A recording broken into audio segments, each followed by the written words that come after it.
ரமலானுக்கு முன்னாடி இந்த விஷயங்களை செய்கிறதுக்கு நீங்கள் மறந்துடாதீங்க. அல்லாஹுடைய படைப்பில் ஒவ்வொரு வருஷமும் ஒரு மரத்தை போன்றாகும். ரஜப் மாதத்தில் அந்த மரம் முளைக்கிறது. ஷாபான் மாதத்தில் அந்த மரத்தில் பூ பூத்து பழங்கள் முளைக்கின்றன. ரமலான் மாதம்தான் அந்த பழங்களை பறித்து சுவைக்கின்ற மாதமாக இருக்கின்றது.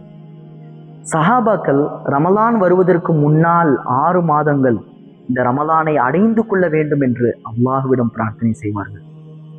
ரமலான் மாதம் முடிந்ததற்கு பின்னால் 6 மாதங்கள் அந்த ரமலானில் அவர்கள் செய்த நல்ல காரியங்களை அல்லாஹ் ஏற்றுக்கொள்ள வேண்டும் என்று பிரார்த்தனை செய்வார்கள். அன்பிற்கினிய மக்களே, ரமலான் வருவதற்கு முன்னால் 6 மாதங்கள் எல்லாம் வேண்டாம், 1 மாதத்திற்கு முன்னால் அல்லது 20 நாட்களுக்கு முன்னால் அல்லது 10 நாட்களுக்கு முன்னாவது நம்முடைய நல்ல காரியங்களில் கொண்டு ரமலானை நாம் வரவேற்க வேண்டும். தஹஜ்ஜத் தொழுகைகள், நஃபிலான வணக்கங்கள், சுன்னத் தொழுகைகள், அதிகமான முறையில் குர்ஆன் ஓதுவது, தான தர்மங்கள் வளர்வது போன்ற நல்ல காரியங்களை கொண்டு இந்த புனிதமிகு ரமலானை நாம் வரவேற்க வேண்டும்.